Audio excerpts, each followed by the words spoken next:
My name is Carlson Olvera. I'm chairman of the Orange County Historical Commission and a councilman for the city of Dana Point. And I'm sitting here on the edge of Doheny Beach at the entrance to the old entrance to the Dana Point Harbor with Nancy McNaughton. And Nancy was Miss Dana Point in 1966 when they had the ceremony for placing the time capsule into the rock. And so the two of us are just here today to reminisce a little bit about the forthcoming opening of that time capsule and the displaying of the contents on August the 29th, Monday, which is next month. And we'll be able to enjoy all the ceremony and the things that are in the time capsule. And Nancy hadn't been there at that time, taking this opportunity to interview her. When I started trying to get the preparations a couple of years ago for this celebration for opening up the time capsule, and I took over for Doris Walker, I went through a lot of her books and did my research, got some photos of the happenings, found out who the people that were there, and I thought it would be cool to find out where these people are today and if they're still around, and see if they could be able to come to the ceremony. I'm also a genealogist, a researcher, and so using databases that are available to me, I just started looking up people's history like I would be doing a family history research project, and found where the girls lived. Ernie Sillenberger, whose contract is to build the rock wall around the harbor. His brother has already passed away, but Ernie is still living in Oceanside, so he's looking at attending the ceremonies as well. So it's just a matter, it took me several months of just doing research, and then once I found an address, I would send out a letter to see if it'd come back, and lo and behold, for Nancy, she answered it, and here we are today.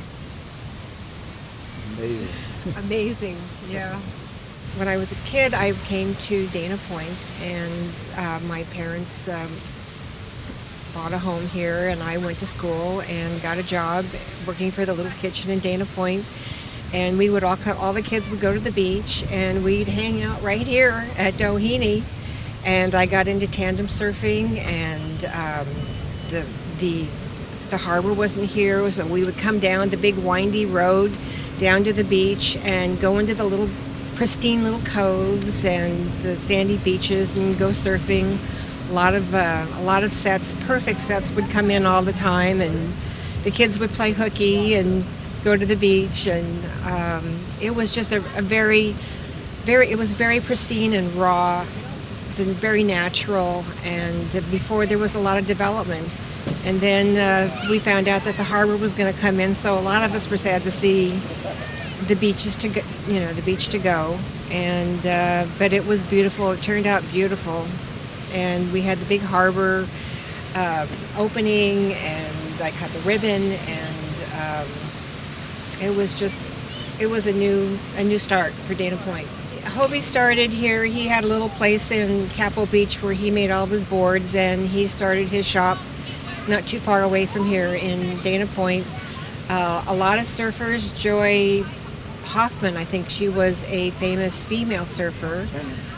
There was Bart's dive shop for all the scuba diving people, and we had a lot of people come through looking for the perfect wave, and the surfing music was everywhere. The cars were loaded with surfboards on top, and it was just a wonderful time.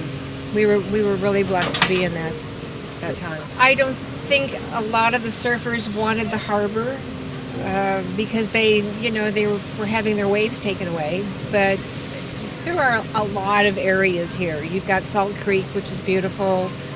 That was a great place to surf. And then of course Doheny here with wonderful waves, a great place to learn to start.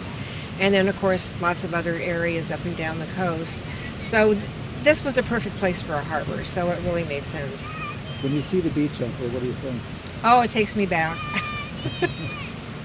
All the kids used to hang out at Doheny. I got started with this with Doris Walker before she passed away. Doris was a historian for Dana Point, and it was always her goal, because she was here at the time capsule rock presentation. And she passed away several years ago, and I took up her mantle to keep the project on target and going forward. And I had to do a little research, and I tracked down Nancy after she's been around the world a couple of times and settled back near Dana Point. And so I just want to see her and visit with her about what she remembers on that day in 1966. So Nancy, tell us a little bit about being Miss Dana Point. Well, it was a pleasure being Miss Dana Point. It was a lot of fun, a lot of great people. Dana Point's a beautiful area with its pristine beaches and cliffs and sandy beaches and lots of marine life. It was an honor. It was an honor to be a part of it. What school were you going to at the time? St. Clemente High School. And how did you get to be Miss Dana Point? How was the competition? Well, I was working at the little kitchen in Dana Point, which is just right over here, and I was encouraged to get into the contest and became Miss Dana Point, and so opened and was able to open up the harbor and cut the ribbon. It was something I'll never forget. Can you remember much about that day, the people that were here and how it went? It was very crowded. Lots of local people. I think everybody in town came out for it. Everybody was excited. It was a beautiful day. It was just another pristine, beautiful, clear day. A lot of local people. Everybody was celebrating. It was a big change for Dana Point, and it's turned out just beautiful. Now we have several pictures, and they'll be part of the display of you and Miss San Clemente, Miss San Juan, and Miss Laguna Beach. Did any of you girls keep in contact with each other? I don't think we did. No, unfortunately. But I look forward to seeing them when they come for the grand opening. Yeah, we hope they all could be here too. Do you remember what you were asked to do during that rock ceremony? Well, let's see. I cut the ribbon, and we put some of the papers into the time capsule. Anything that really stuck out, like important people that you remember meeting at the time? Oh my gosh, so many I couldn't begin. You were just how old at that time? I think I was 17. So this was just a party. Yes, it was fun. So I have a lot of surfer magazines here, and Anything special in there you want to well, show? this is surfing at Doheny. Okay. And you're in that picture, right? Yes, I'm right in the back. And then Surfer Magazine, I brought some Surfer Magazines, and which I did some modeling, so I was in these. And then we have the catalog for Dana Harbor, which was nice. A lot of... I think that was in the time capsule, wasn't it? This is in the time capsule. Yeah, right. Yeah. I saw that. Yeah. So it's definitely a trip down memory lane. There's a picture on that backside there of the harbor. Oh, is this the harbor? Yeah. Oh, this is the harbor. Long time ago. This is before the harbor. What publication is that? Let's Compost? see. This is the Lamplighter. I Lamplighter. remember that. It smells like it's been in my garage for a long time. So, I remember Bart's. I used to Yeah. scuba dive, so I remember Bart's. yeah, Black Bart's. Completely forgot about those. I used to dive also. My yearbook. 1967. Graduated in 67. So lots of memories. Lots of memories. We had a beautiful place to grow up here. Great. A lot of fun. So we'll close out this little section of the interview as we put all this together, and hopefully we'll have a nice video for the whole presentation coming in August 29th. See you all then. Well, that's good.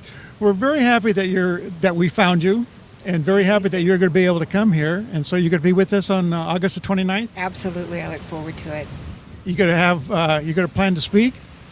Well, if you want me to, absolutely. Well, I'm not managing the program, but we'll see what happens. You may be called on because there'll be plenty of pictures of you. Oh, great. Well, I'm looking forward to it very much. Thank you very much for being here. Well, thank you for including me.